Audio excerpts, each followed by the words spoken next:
Dans le prochain épisode de Un si grand soleil, tandis que Margot fait une révélation à Cécile, Claire est seule contre tous. Attention, les paragraphes qui suivent contiennent des spoilers sur l'épisode d'Un si grand soleil diffusé demain soir sur France 2. Si vous ne voulez rien savoir, ne lisez pas ce qui suit. Jeudi 22 septembre dans Un si grand soleil. Margot fait une révélation à Cécile. Eva est déterminée à se venger de la mort de l'homme qu'elle a tant aimé. C'est pourquoi elle appelle Franck et lui ordonne de tuer le capitaine Léonie. Franck tente bien de la faire changer d'avis mais sans succès. Pendant ce temps, Hugo confirme à Johanna que Patrice est mort d'une hémorragie interne liée à son opération. Selon lui, le chirurgien en charge de l'intervention a choisi intentionnellement du fil résorbable, bien conscient des conséquences. Malheureusement, le médecin légiste ne peut pas le prouver.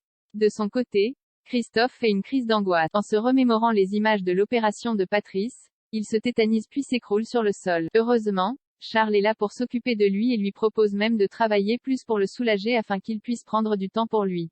Non loin de là, Margot questionne Johanna à propos de Christophe. En effet, la jeune femme souhaite savoir si le vétérinaire a eu un enfant. Après avoir affirmé que non, Johanna lui fait comprendre qu'elle n'a aucune envie de se mêler des histoires de son ex-mari. Par la suite, Margot se rend chez sa sœur et lui révèle que Christophe a un fils.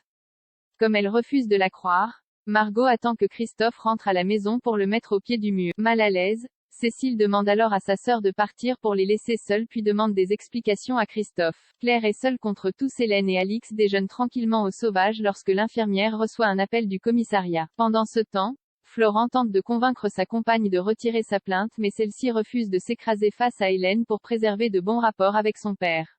Dans la foulée, le couple fait la connaissance du voisin, Monsieur Lièvremont, qui leur confirme que le quartier est calme.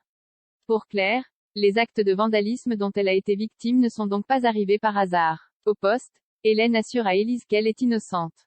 Convaincue que Claire ne supporte pas qu'elle fréquente son père, Hélène estime que c'est pour cette raison qu'elle lui met cette histoire sur le dos. Victor, qui a été prévenu par Hélène, appelle ensuite Claire pour la sommer de la laisser tranquille. Il a beau assurer qu'Hélène n'y est pour rien dans l'affaire de vandalisme, Claire refuse de le croire. En effet, l'infirmière reste persuadée que son ancienne amie n'est qu'une manipulatrice qui lui a mis le grappin dessus. Agacé, Victor tente de la raisonner. En vain. Face à son entêtement, il lance alors qu'elle devient complètement obsessionnelle et paranoïaque avant de raccrocher.